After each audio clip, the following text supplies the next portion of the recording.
8,520 pounds. That's how much our big jet Ford F-350 dually test truck weighs.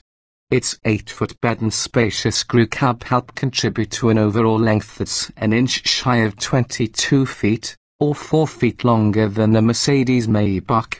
Everybody knows that heavy-duty pickups are all about numbers, particularly when you're talking engine output and towing and hauling credentials.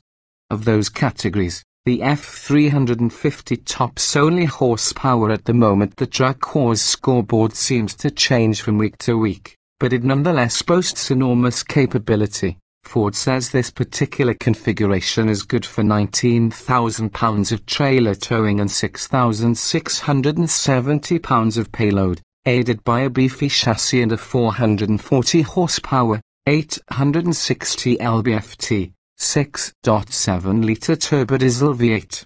The weakest F-350 is good for 3,100 pounds of cargo hauling and can tow a 12,100-pound trailer. Dually dragster? A visit to the test track with this beast, however, brought into focus some much smaller numbers, 7.8 and 16.0 to be specific. That's how many seconds it took us to accelerate from a standstill to 60 miles per hour and then on through the quarter mile. For reference, that's quicker than every diesel-powered Volkswagen non-SUV we've tested in recent years, with the exception of a 2015 Golf TDI, which merely matched the giant Ford's 60 miles per hour sprint and came up a tenth short in the quarter. But heavy-duty pickups don't compete against small, imported hatchbacks. In fact, this Ford could carry the weight of more than 2 of those Golfs in its bed. These distinctly American workhorses instead battle big trucks from the other 2 components of the Detroit 3. The last Anitan truck we strapped our test equipment to was a 2013 Ram 3500 mega cab diesel dually. It reached 60 miles per hour in 8.9 seconds and completed the quarter mile in 16.8, 1.1 and 0.8 behind our Ford. It's much more common that we test 3/4-ton pickups. A 2015 GMC Sierra 2500 HD bested the Ford with times of 7.4 and 15.9 seconds, but it was 860 pounds lighter in weight and had towing and payload ratings 4,500 and 2,364 pounds shy of this Ford's. The F-350 feels quicker than the stopwatch says, mountains of momentum and an option of 4.30 to 1 limit slip rear axle can do that. Flooring this blue jeans metallic pickup down a mildly curvy highway on-ramp incites fits of giggling. The speedometer seemingly rockets to 45 or 50 miles per hour. The 6-speed automatic transmission smoothly shifting as that 860 lb-ft of torque pushes you back into the seat. Passing power is never a concern, but extra care is required on narrow two-lane roads.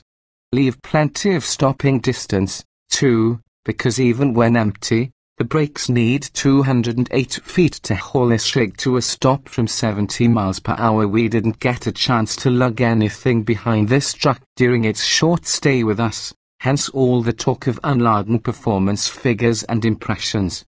Those things should, however, give you a good idea of what this beast is capable of. Driving with such a collective heavy foot yielded an overall average of 12 miles per gallon over 1,100 miles. We twice pumped 32 gallons of diesel into the 37.5-gallon fuel tank, which is no quick task. We can't compare our mileage to official fuel economy figures, because trucks this heavy are exempt from EPA ratings.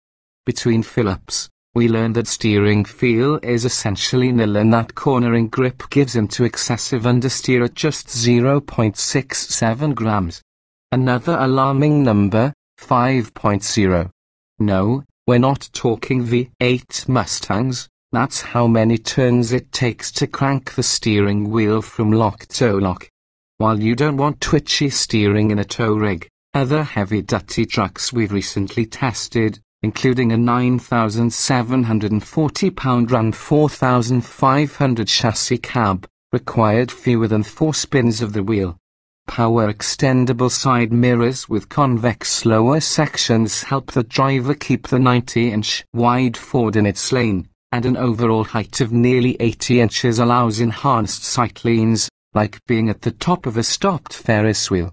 Trucksery: no Ferris wheel we've ever occupied, however, had thick brown leather seats, wood trim, or running W graphics, but they're all part of the King Ranch package.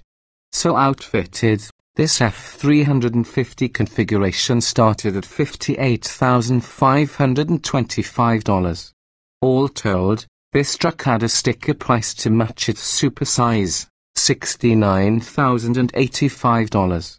The diesel engine is an $8,480 upgrade over the standard 6.2-litre gasoline V-8, which produces less than half the torque of the Power Stroke.